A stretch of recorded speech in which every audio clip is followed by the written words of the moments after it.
네, 어머님들 안녕하세요. 우리 오산대학교 부설유치원 어린이들 잘 지내고 있나요? 선생님이 누굴까요? 맞습니다. 남효순 원장 선생님이에요. 우리 어린이들이 지금 몇 주째 유치원에 오지 않아서 오지 않는 게 아니라 못 오고 있죠. 너무나 보고 싶습니다. 네, 오늘 이 시간은요, 우리 어머님들을 모시고 유치원에서 아이들하고 참여 수업 혹은 부모 교육을 해야 되는데 그렇지 못하는 상황이 와서 어떻게 해야 되나 고민을 하다가 우리 선생님들의 지혜를 모아서 어쩔 수 없다면 우리가 이런 위기를 기회로 한번 바꿔보는 그런 시간을 좀 마련해보자 라고 이야기를 모았습니다. 그래서 오늘은요, 랜선을 통해서나마 우리 어머님들께 자녀 교육에 도움이 될 만한 그런 명품 강연을 좀 준비를 해봤습니다. 제가 하는 건 아니고요.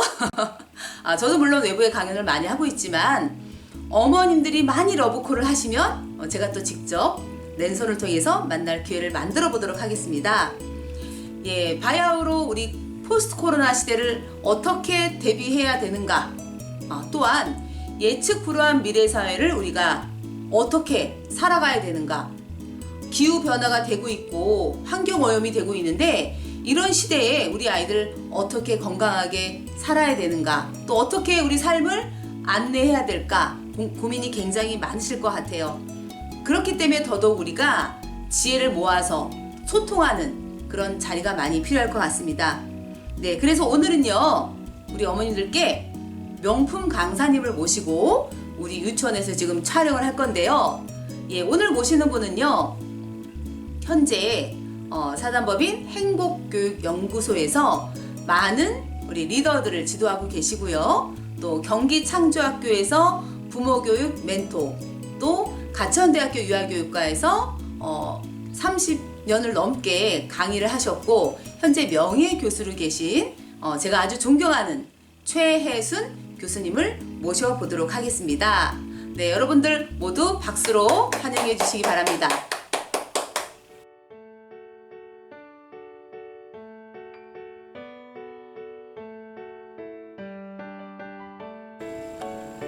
네, 지금부터 호모사피언스 시대의 뇌를 바꾸는 독서놀이에 대해서 제가 강의를 준비했습니다. 네, 요즘 아이들은 호모사피언스다. 근데 왜 그러냐? 아이들 뇌가 다르다. 그 다음에 그러면 어떻게 아이들과 재밌게 청소를 할 수 있을까라는 주제로 하겠습니다. 그래서 요즘 아이들은 호모사피언스다. 그러니까 여러분, 호모사피언스?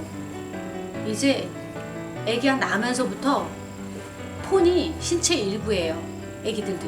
왜 그렇게 됐는지 여기서 그림을 보시면 아시겠지만 사람들이 침팬지에서부터 진화가 됐다 그래요. 진보가 아니라 진화, 완전히 바뀐 거예요. 화학적으로도 바뀌었어요. 침팬지하고 물론 인간의 유전자가 거의 비슷하다 하지만 완전히 어떻게 네 발로 기다가 두 발로 서서 엉거주춤하게 하다가 그 다음에 산업화를 거쳐서 지금은 폰의 시대로 간 거예요. 그러니까 애기들, 돌이 안 된 애들조차도 폰을 보는 시대. 이제 폰이 신체 일부가 됐어요. 어머니들 일어나시면 뭐부터 하세요? 스마트폰 꺼내갖고 어제 문자 뭐가 왔나, 아침 무슨 톡이 왔나 보시잖아요. 폰 없이 살기 어려운 시대가 됐으니까 그걸 보고 우리가 포노사피엔스다 그렇게 말을 해요. 사실상 이 포노사피엔스가 왜냐하면 휴대폰이 폰이잖아요. 폰, 전화기야. 근데 사피엔스가 뭘까요? 지혜를 지해요. 그래서 포노사피엔스 하면은 뭐예요?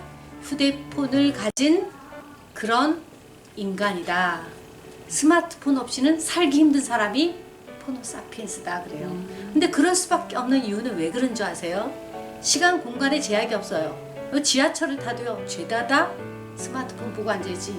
옛날에는 그래도 책 보는 사람이 10사람 중에 2~3사람이 있었는데 요즘은 한 칸 전체에 한 명 찾기도 힘들어요. 더군다나 거리를 걸어갈 때도 스마트폰으로 뭘 할 수 있어요? 받기도 하고 걸기도 하고 보기도 하고. 그래서 시간과 공간의 제약이 없이 소통이 가능하고 정말 빠른 정보 전달. 제가 아침에도 누굴 만나고 왔는데 자기 방 인테리어 한 거를 사진을 찍어서 유튜브에 올렸더라고요. 그 친구는 인스타그램을 하는 친구인데 이런 걸로 해서 정보 격차는 굉장히 줄었어요.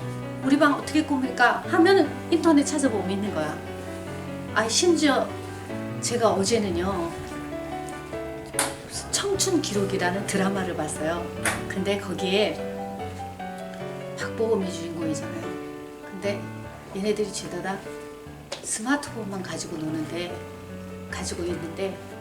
이 거기서마저도 내가 박보검 나이가 몇 살? 군대 갔다 왔나? 그거 인터넷 치니까 군대 요번에 갔더라고요. 네. 이게 인터넷이에요. 근데 이게 스마트폰 안에서 다 나온 거예요. 더군다나 거기 엄마로 나오는 신혜라하고 하이라 나이가 동갑이더라고요. 이래요. 정보가 얼마나 진짜 실시간으로 우리가 검색이 나기 때문에 사람들은 폰 없이 살 수 없는 그 폰이 내 머리야. 외울 필요도 없게 됐어요. 지혜가 어디 있어요? 호모사피엔스 인류의 지혜가 폰에 있다. 그래서 하다못해 구글을 찾아보면 다 나와요. 구글신, 네이버 신이란 말까지 나왔습니다. 그러다 보니까 어떤 현상이 나타나느냐. 엄마들이 페어렌팅 하는데 스마트폰 없이는 안 되는 거야. 왜?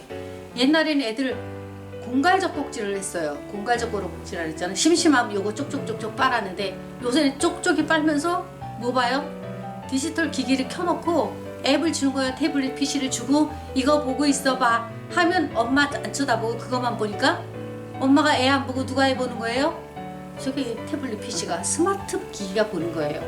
그리고 우리는 어디 갈 때도 다 스마트폰이 집도 스마트 하우스가 생겼어요. 뭐든 내가 외출하려고 그래. 외출 이렇게 딱 누르면 벌써 엘리베이터가 기다리고 있어 나와서. 요즘 그런 시대에 살고 있거든요. 그래서 요즘은 스마트폰이 애까지 봐주는 시대가 됐다. 그러는 거예요. 그러니까 여러분들은 사실 스마트 기기만 잘 사용하면 되는데 어떻게 되겠어요? 문제가 심각한 문제가 하나 있어요. 왜냐? 우리가 지난번에 거기 어디야? 그 WHO라든가 아이들 건강하는 데가 있는데 6세 이하의 아이들의 경우에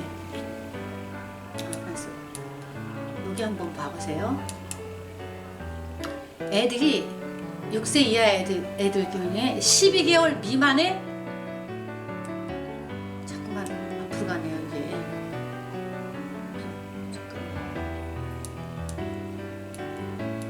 그래도 어머님들이 보실 때 제 말하고 똑같이 봐야 되니까 얘가 혼자 막 가는 수가 있어요. 지금 요거 한번 도표가 보이시나요? 저희가 나중에 크게 좀 올려드리도록 하겠습니다. 아, 그러겠습니까? 네, 올려드리도록 하겠습니다. 근데 어쨌든 아이들이 스마트 미디어를 사용하는 시기가 너무 이르다는 거예요. 언제?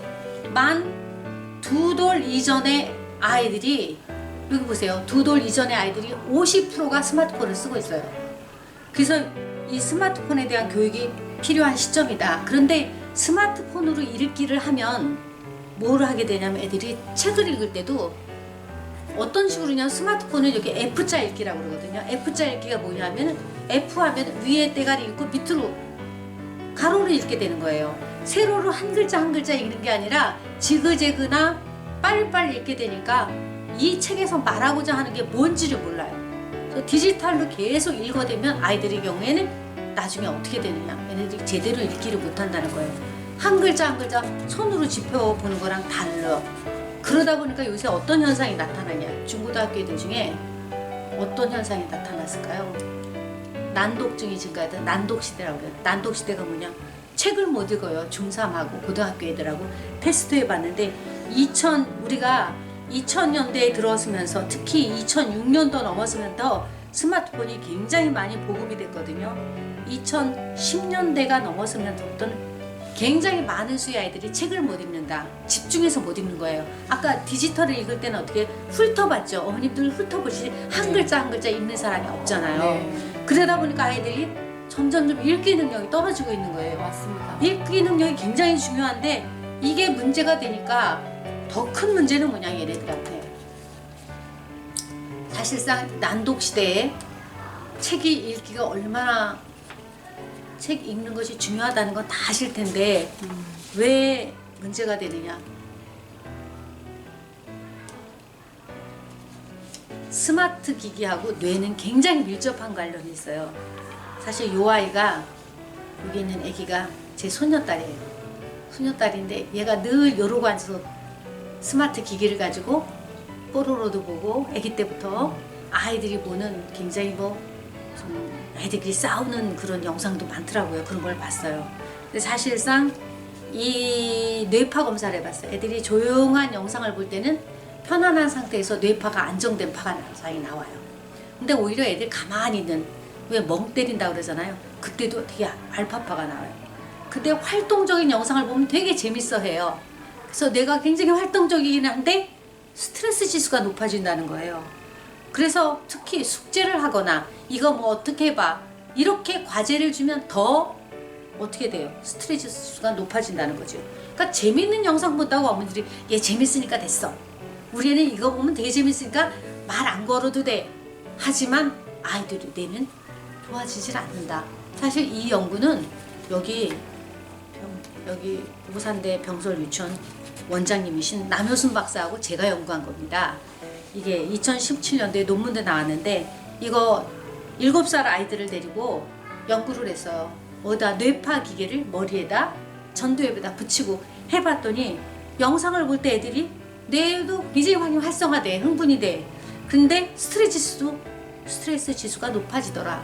그러니까 활동적인 영상을 볼 때 있어 쿵어팬다 같은 거 보잖아요. 그럴 때 예를 들어 지우야 이렇게 부르잖아요. 그러면 정적인 영상, 엄마 찾아 산말리처럼 슬픈 영상을 보거나 조용한 영상을 볼 땐 네, 아니면 왜 이렇게 묻는 데 비해서 활동적이나 공격적인 영상이라거나 이런 거 볼 때는 엄마가 지우야 이렇게 부르면 아 왜? 이렇게 말하게 되는 거예요. 맞습니다. 여기가 스트레스가 있기 때문에 그렇다는 거죠. 그러니까 우리가 아이들이 스마트폰만 본다고 조용하다고 가만두는 건 아니다, 그런 얘기예요. 그래서 어머님들이 조심해야 되는 거 뿐만이 아니라 이게 연구팀의 연구가 많아요. 한림대 동탄성심병원의 소아청소년과에서 연구했는데 언어 발달 지연된 아이들이 대부분 다 그 중에 63%가 언어 발달 지연된 아이들이죠. 63%. 하루 2시간 이상 비디오를 본대요. 이게 오래 보는 게 좋지 않다라는 거예요.